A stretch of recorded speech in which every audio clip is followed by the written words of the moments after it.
جب جنت میں جنتی ہوں گے تو ایک جنتی کی اچانک درجات میں بلندیاں اللہ عطا کر دے گا، اس کے درجات بڑھا دے گا۔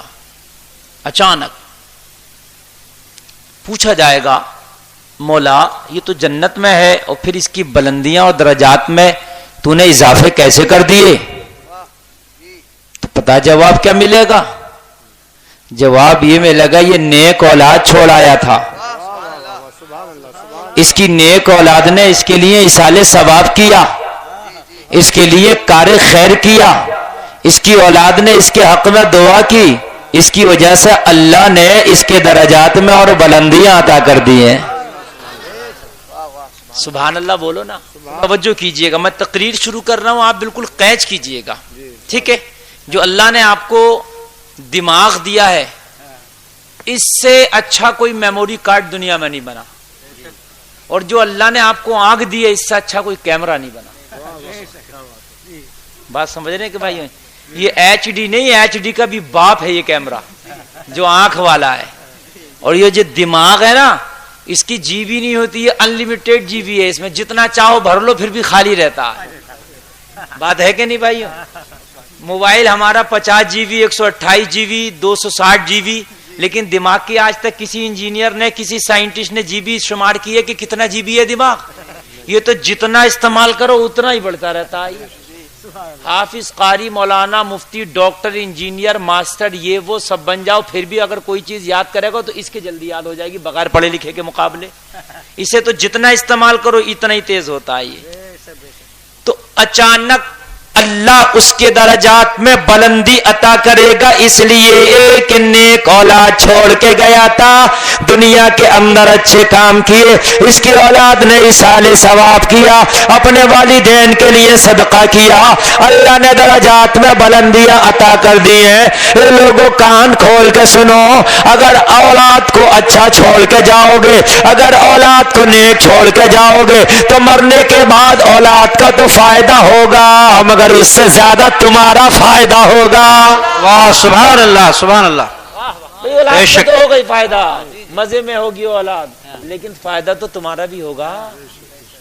اور اگر جہنم میں ہوگے، عذاب میں گرفتار ہوگے، تمہاری اولاد یہاں قرآن پڑھ پڑھ کے ایصال ثواب کرے گی، صدقہ کر کر کے ایصال ثواب کرے گی، محفل رسول بنا کے ایصال ثواب کرے گی، غریبوں کو کھانا کھلا کے ایصال ثواب کرے گی، تو کان کھول کے سن لو، اللہ عذاب میں کمی کر دے گا اور اس کی رحمت کو جوش آئے گا تو وہ جہنم سے آزاد کر کے جنت میں داخلہ بھی کر دے گا۔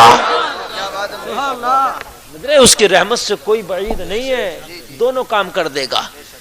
توجہ کرتے رہنا میری بات پہ، آدمی توجہ نہیں دیتا، میاں جیتے جی ارے ہماری تو زندگی گزر گئی، اب یہ جانے جو چاہیں گے کریں گے، یہ نہیں جانے مرنے کے بعد بھی تیرا تعلق ہے ان سے۔ اگر نیک چھوڑ گیا تو قبر میں مزے لے گا، اور اگر انہیں گناہگار چھوڑ گیا تو شرابیں یہ پیئیں گے، جوا یہ کھیلیں گے، کٹائیں تیری ہوں گی، اس لیے ہوں گی کہ انہیں سدھار کے کیوں نہیں گیا؟ تیری ذمہ داری تھی، جب یہ چھوٹے تھے تو تیری چلتی تھی، تیری جمتی تھی ان پر، اور تیرا یہ خوف کھاتے تھے، تیرا ڈر تھا انہیں، تو نے اس وقت کیوں نہیں سدھارا؟ تو نے اس وقت انہیں دیندار کیوں نہیں بنایا؟ تو نے اس وقت انہیں سنبھالا کیوں نہیں؟ اس وقت بے توجہ کیوں رہا؟ اس وقت توجہ نہیں دیتے ہو؟ اے لوگوں، یہ چھوٹے چھوٹے بچے کوڑا کاغذ ہوتے ہیں، انہیں اچھا راستہ دکھا دو تاکہ تم مر جاؤ، یہ اچھے راستے پہ چلتے رہے، تمہیں جنت کی بہاریں ملتی رہے۔ ماں باپ دھیان نہیں دیتے، دھیان تمہیں کو دینا پڑے گا، جنت کی بہار ہے۔ معشوق بھائی کو ان کی ماں چھوڑ گئی، اولاد نیک تھی تو جلسہ سجا لیا، بات ہے کہ نہیں؟ اور کبھی ابا مرتا، شادی کرتا تو پتہ کیا کرتا؟ ڈی جے بجاتا۔ پٹائی ابا کی بھی خبر نہ ہوگی، کان کھول کے سن لو، تو نے اپنی اولاد کو سنبھال کے کیوں نہیں گیا تھا؟ اور مرنے کے بعد تو نچا رہا، ابا زندہ جب بھی تو نچا رہا، جب ابا کیا کر رہا؟ ابا زندہ جب بھی نچا رہا، کہہ رہا مولانا ہمیں پتہ ہی نہیں کیا ہو رہا، پتہ کیوں نہیں بھی تجھے؟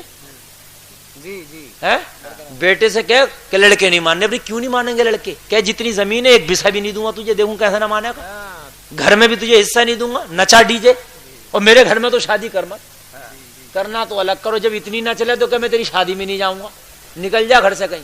غصے ہو کے.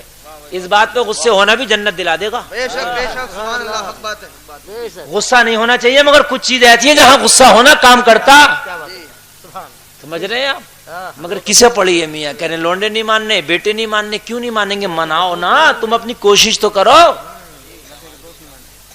دوست نہیں ماننے, یہ نہیں ماننے, وہ نہیں ماننا. جب حضرت ابراہیم خلیل اللہ کو آگ میں ڈالا گیا, لوگوں کان کھول کے سن لو, مینڈک اپنے منہ میں پانی لا لا کے ڈال رہی ہے آگ میں. مینڈک جانتا ہے میرے پانی ڈالنے سے آگ بجھنے والی نہیں ہے, میرے روکنے سے یہ رکنے والی نہیں ہے. اسے پتا تھا میرے بجھانے سے بجھے گی نہیں, میرے روکنے سے رکے گی نہیں, مگر کوشش تو کر رہا تھا. اس لیے کہ میدان محشر میں جب مجھے بلایا جائے گا تو عرض کروں گا مولا میں تیرے نبی کے آگ بجھانے والوں میں تھا. میں عرض تو کر دوں گا مولا میں تیرے نبی سے محبت کرنے والوں میں تھا, میں تیرے نبی کے آگ بجھانے والوں میں تھا, میں تیرے نبی کے وفاداروں میں تھا, میں تیرے نبی کے عاشقوں میں تھا, میں سچے راستے پر تھا, میں سیدھا راستے والوں کے ساتھ تھا. اے بوڑھے باپ کان کھول کے سن لے, اگر تیری اولاد تیرا کہاں نہیں مان رہی تو اپنی سی کوشش کر لے, تو اسے منا لے, اور اگر پھر بھی نہ مانے تو کم سے کم غصے ہو کے روٹھ جا تاکہ میدان محشر میں تو اچھوں میں شمار ہو جا. یار ایسی تو معاشرے کی خرابی رکیں گی؟ آپ کیا سوچ رہے ہو؟ آپ کیا سوچ رہے ہو میرا مولانا لوگ کی برائی روک دیں گے زمانے سے؟ ان مولویوں کے بس کی بات نہیں ہے کہ یہ روک دیں. ہم تو 1 گھنٹہ تقریر کریں گے, 2 گھنٹہ تقریر کریں گے, چلے جائیں گے, مگر ہماری تقریر پہ عمل کرنا تمہارا کام ہے, ہماری تقریر پہ عمل کرانا اپنے بچوں کو تمہارا کام ہے. لوگوں علماء کو چاہیے کہ اصلاح کی باتیں بتائیں, عوام کو چاہیے کہ ان کی باتوں پہ عمل کرے, اپنے بچوں کو بتائے, سیدھا راستہ چلائے. اگر اپنے بچے کو سیدھے راستے پہ چلا گیا تو قبر کی بہاروں میں مزے تو لے رہا ہوگا. اور مرنا سب کو ہے لوگوں, جانا سب کو ہے, کان کھول کے سن لو. لیکن ہم سوچتے نہیں. اور جن کی اولاد ہے ان کے مرنے کے بعد تاش کھیل رہی ہیں, جوا کھیل رہی ہیں, بگی باغ کھیل رہی ہیں, فلمیں دیکھ رہی ہیں, گالیاں بک رہی ہیں, چوریاں کر رہی ہیں, ڈانکے ڈال رہی ہیں, تو پھر ان کا قبروں میں کیا حال ہو رہا ہوگا وہ خود اپنا حال سن لے. اولاد کا بڑا فائدہ اور بڑا نقصان ہے.